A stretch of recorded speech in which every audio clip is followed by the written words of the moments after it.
All right, well, welcome everybody. This is our little thing on Stoicism as a band director. Again, I'm Tom Chapman, the director of bands at Lewis Palmer High School. And I'm Katie Zdanowski. I teach band at Montezuma Cortez High School. And as we mentioned last time, we're gonna approach this and how we use the things from this book, "Stillness is the Key" by Ryan Holiday. And so today's part one, is the mind, and how do we have skills in our toolbox to help us focus our minds, to help us be present, and things like that. And that's really what this part is about. And so what Katie and I have done is we've made a list of what our greatest takeaways were from the book, and we've decided to break it down and share how we've used it. Now, what's really kind of cool is that there's a whole bunch of parts or sections in this part, and Katie and I did not pick anything that's the same for this part. So we're each going to talk about something, and we're not going to talk about all of it. If you pick up the book, you may find something that you liked more than what we talked about today. So, but we're just going to dive in, and we've broken this up. So I'm going to go first. And so one of the big things that I took away from this was become present and emptying the mind. And we all struggle with this. We both dwell and we think forward. And I mean, especially right now, we're talking about this at this point, as most every school district has finished school for the year. And a lot of us are stuck dwelling on, man, everything that was lost from our year, everything that was lost for our seniors, and thinking forward about, well, what is the fall going to look like? Are we going to have a marching band season? Am I going to be allowed to be in class? Will I even have a position? And so our brain gets caught up in this sort of stuff. And this really clicked with me in that I struggle with that too. And so one thing that I took from this, and I've been practicing this for years, is mindfulness. And I got into mindfulness thanks to Dr. Frank Diaz, who now teaches at the University of Indiana.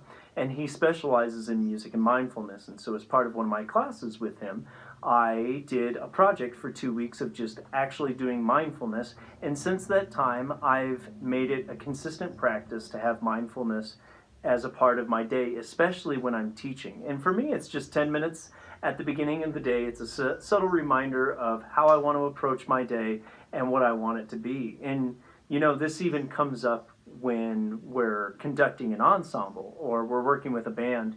And I can't remember who it was. It was either Dr. Dockendorf or Dr. Roeder up at CU, and I was working on my master's degree.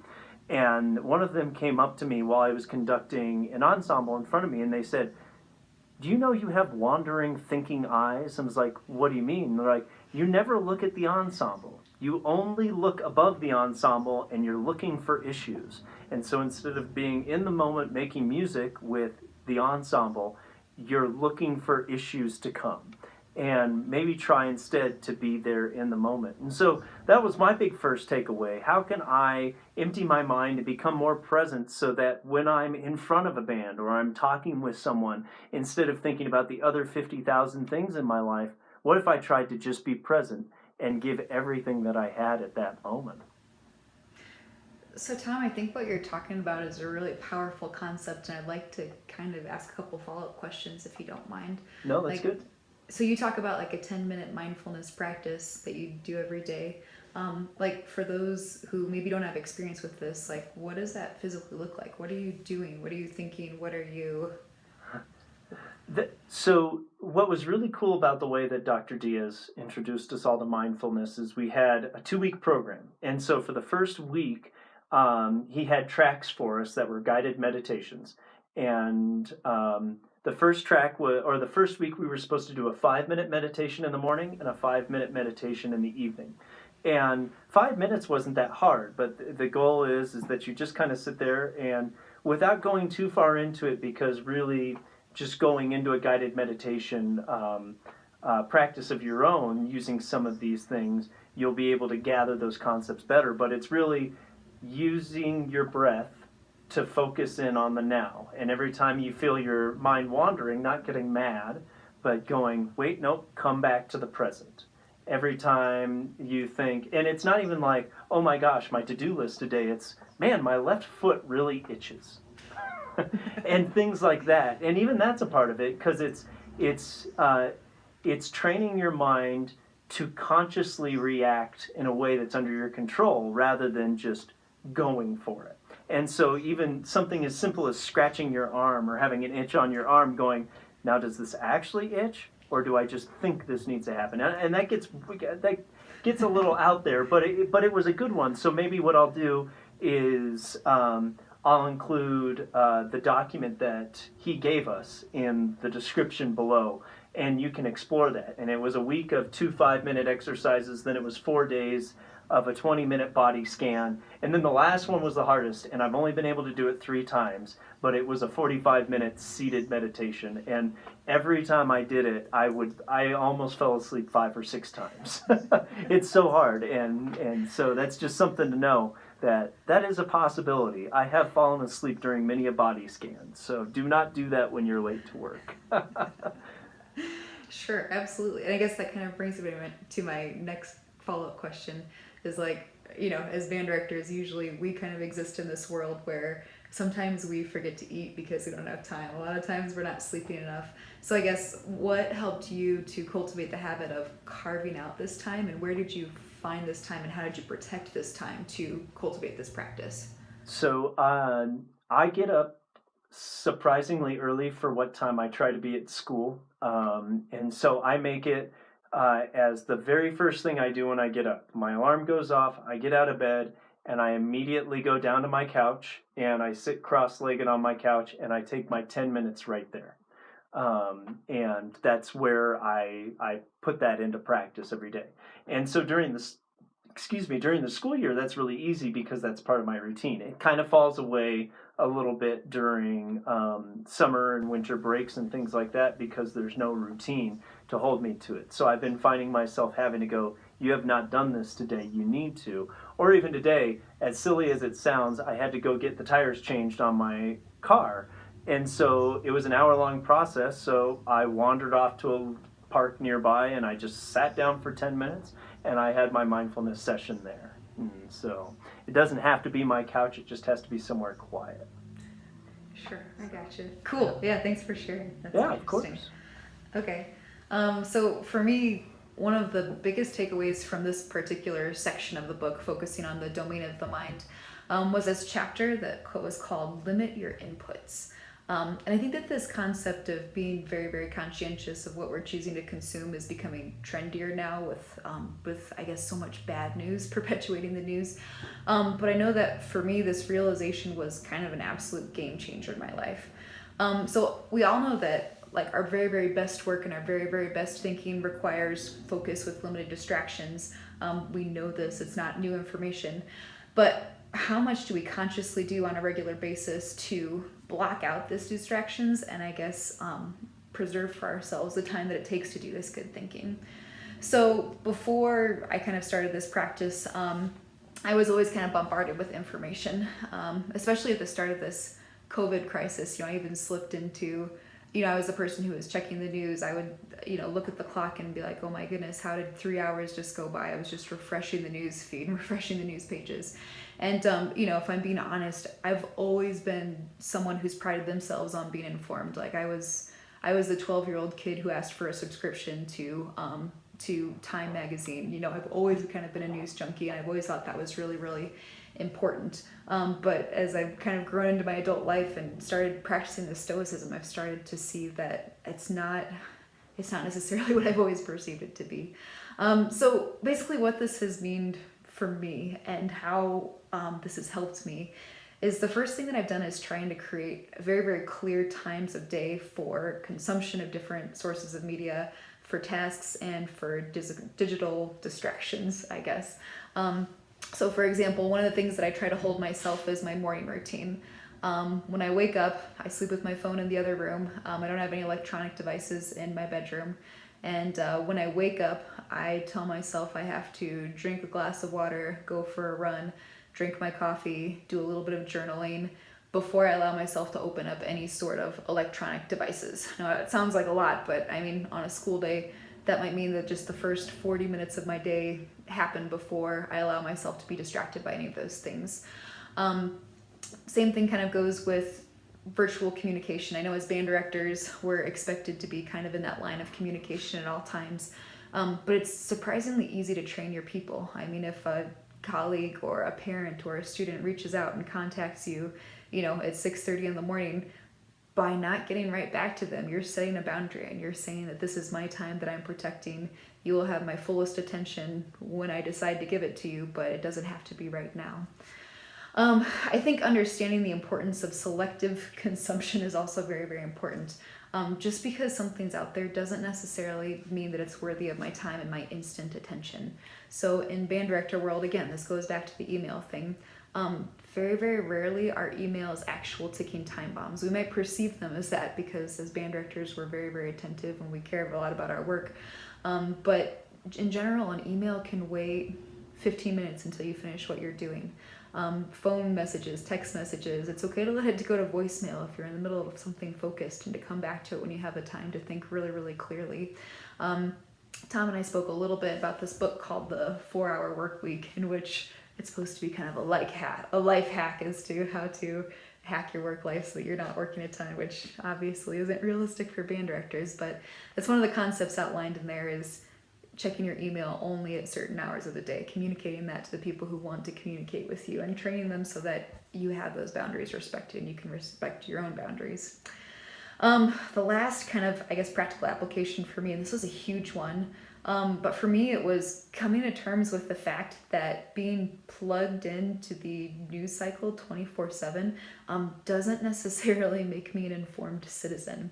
And Tom, I'm going to send you the link so that we can include this in the show notes, but there's this beautiful article from the Daily Stoic. I think it was called something like, if you wish to be an informed citizen and do your civic duty, don't follow every word of the news, or something like that. But basically the concept was, and Epictetus said this so beautifully, he said, if you wish to improve, be content to appear clueless or stupid in extraneous matters. The fact of the matter is that there's very, very little on the day-to-day news cycle that's actually going to impact your day-to-day existence. There's absolutely nothing in the celebrity news cycle that will ever impact your life. Now, I'm not saying that you don't need to stay informed, but the Stoics advocate being up on current events by educating yourself about how this has happened before, right? History is cyclical. I think this is particularly true in the time we're in right now. I mean, it's June 3rd of 2020, and our country is in the middle of a really interesting place right now. And it's so tempting to plug yourself into the news and see what's happening every second. But the Stoic argument is that a better way to stay informed and educated is to read when this happened before in history. Check out the race riots of the 60s. Find out the last time that people were protesting police brutality. Read about the last time, a president was impeached. Read about the last time, because history is cyclical. It's happened before. And if you really want to be informed, it's not necessarily related to plugging into everything that's happening in live news every day. Basically, the Stoics say, go read books. So for me, that's been a huge personal challenge to drop that pressure and that responsibility to be always on top of everything and to kind of take a broader view of what my civic duty includes and what my personal responsibility includes in the big picture. I agree. I agree with all of that. All of that was phenomenal, and I love what you said about emails and communication, because especially when, and this is anybody who works in a school, it's interesting reading these books like The 4-Hour Workweek, where they're like, oh yeah, I start my day off with like these 2 hours of something that no one who teaches would ever have time to do, because we got to sleep at some point.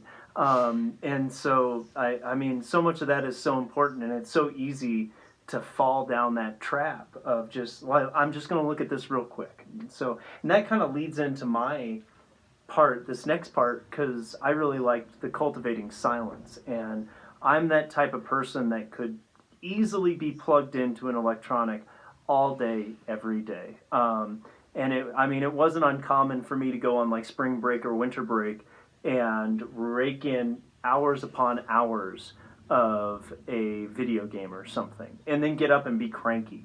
And so I've really had to train myself on this, even though that I exercise and I enjoy camping and things like that. On a day-to-day existence, making sure that I'm turning off and unplugging, like even to the point that when I read, I read physical books, and I've tried to do e-readers, but I just like having a physical book in my hands, or taking time to go on walks, or working, sleeping, whatever that is. And it's kind of related to mindfulness, and it was really interesting because I think this is one of those parts, and if it's not, it's related to this. Ryan Holiday spends a lot of time writing about on how, like, Winston Churchill would find himself cultivating his silence through things like bricklaying. And that was a hobby for him. And it was kind of a calming, centering thing. And for me, and I, like, my dad and I have talked about this because he had me doing yard work all the time and I hated it. And now I find myself building stuff for ducks, or going out and putting in a fence for the garden.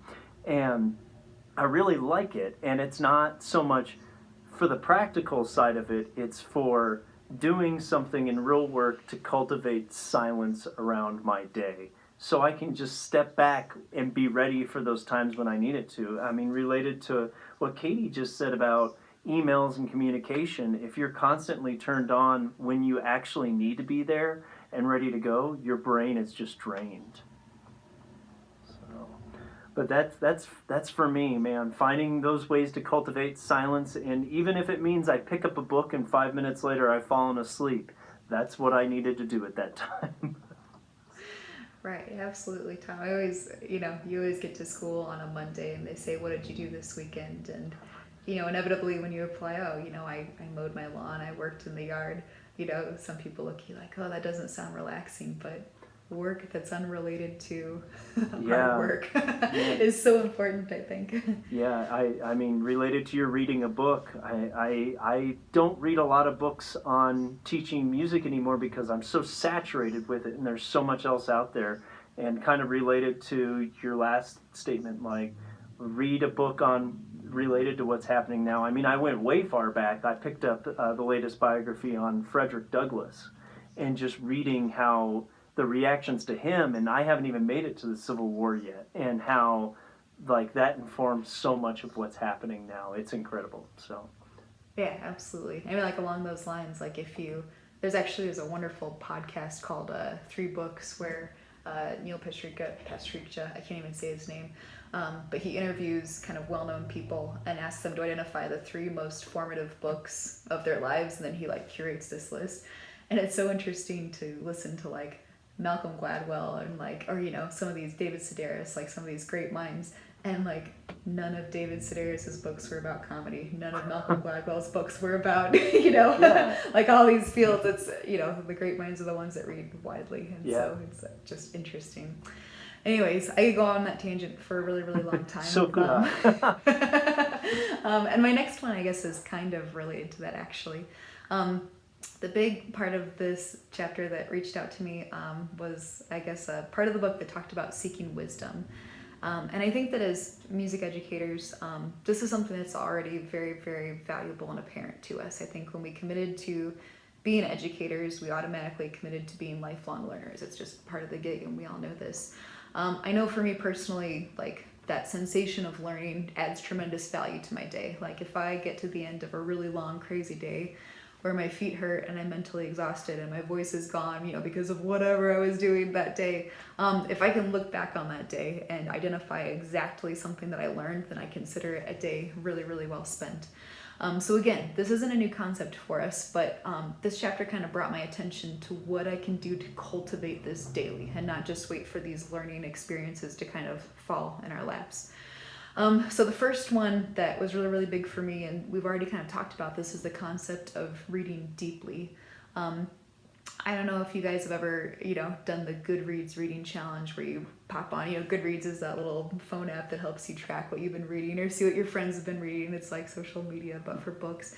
But you can set a reading challenge. You can say, I want to read this many books per year. And I was into that for a while where, okay, let's read a book a week for a year and see what happens. But the thing that this chapter really got me thinking about was the concept of reading deeply rather than widely.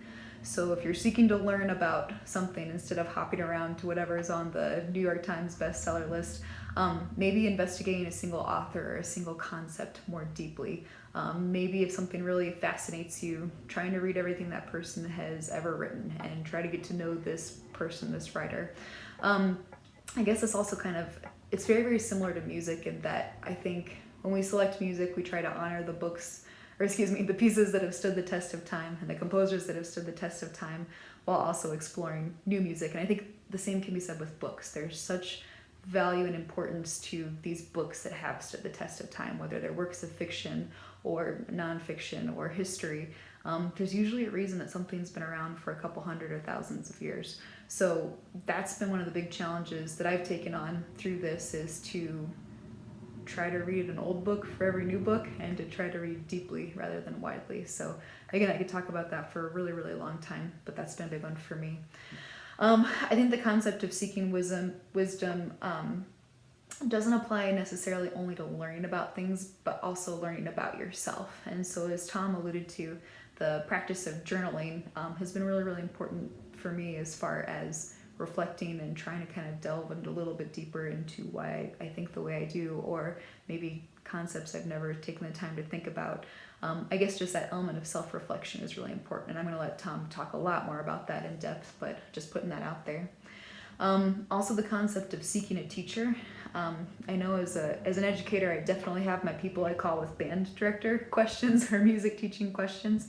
But I think I also have my friends that I call for, who have been married for a long time, who I want to talk about marriage questions with. I have people I want to talk to about life or business things, right? Seeking out those people whose values you share, I guess, and just asking them lots of questions. And I know for me, most of these people are over the age of 60, but seeking out those teachers, acknowledging them as teachers, and letting those forces help you to learn more and become better. The last thing kind of identified in this chapter was experience and experiment. And the biggest example, or the best example I could think of this, was the book Stillness is the Key actually does a lot of focus on Tiger Woods, who's, you can't argue, he's a really interesting figure.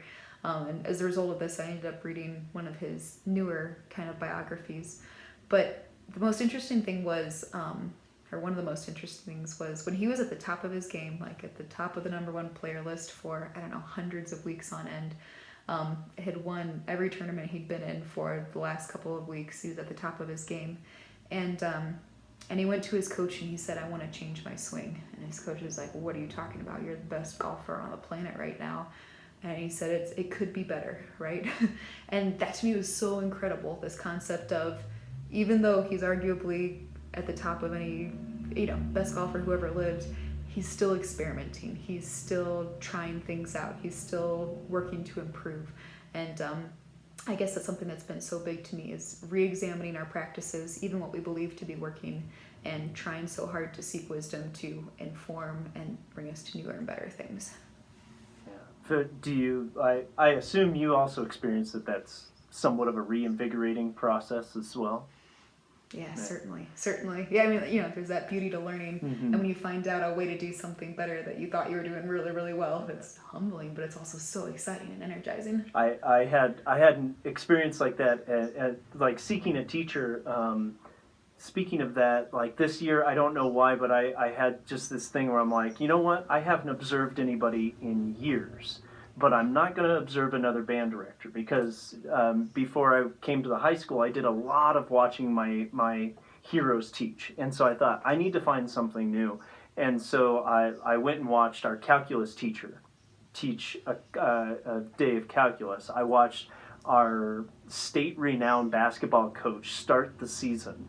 And I was just like, I don't know what's going to happen. I don't know what I'm going to see. And I filled up pages of notes. And he and I have some of the best conversations. And of all the two teachers, he's the 6'5", pushing 250 guy. And here comes the dorky band director. And we'll just sit there in his office for an hour before we go, oh God, we have things to do. And I've taken a lot from him. So it's interesting what you can get, especially when you, like that Tiger Woods thing that you said, like when you start to experiment and go, well, what if? And so that's great.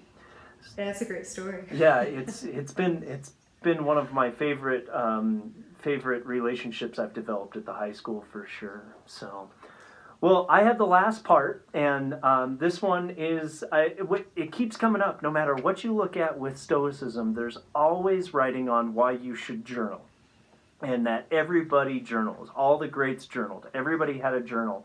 And this was probably one of the biggest lessons for me because I had tried journaling and I just struggled with it and I didn't understand why. And then it kind of clicked with me in this book like, oh, well, a journal isn't just like sitting down and a collection of the day and here's what's happened. It's actually a reflection, it's a piece of reflection. And I use it to work through issues that I've had in school and just about anything. But I remember that, and I can't remember exactly where it came from, and it may have honestly just been a passing quote in psychology in grad school, but I remember it like it was a rhetorical question or it was put to us, like you can't actually understand something until you can write it down. And so if you ever like don't really know something and you try to write about it, it goes not very well, and then all of a sudden you understand it and the writing just flows. And that's what journaling is for me. I've used it when I have parent issues, when I have student issues that I just cannot solve.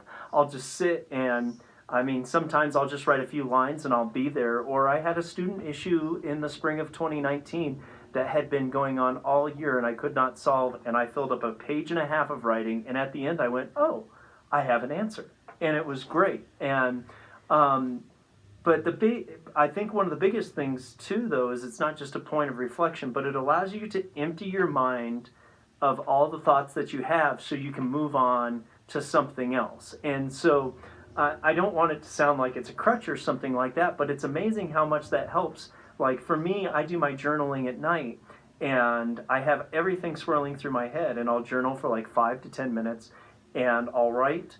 And then by the time I'm done, I'm like, oh, well, everything's down on paper. If I need it later, I can come back. And if I don't ever need it again, I don't ever need it again. And that's really helped me. Now, I said I use it to work through issues. So sometimes I'll sit down and be like, here was the issue today. I need to work my way through it. But I also have, I bought a book of prompts, and they're specifically Stoicism prompts, to help kind of guide me. Like, well, nothing, like it's summer break. Not really much is happening. I don't really need to reflect on the duck house.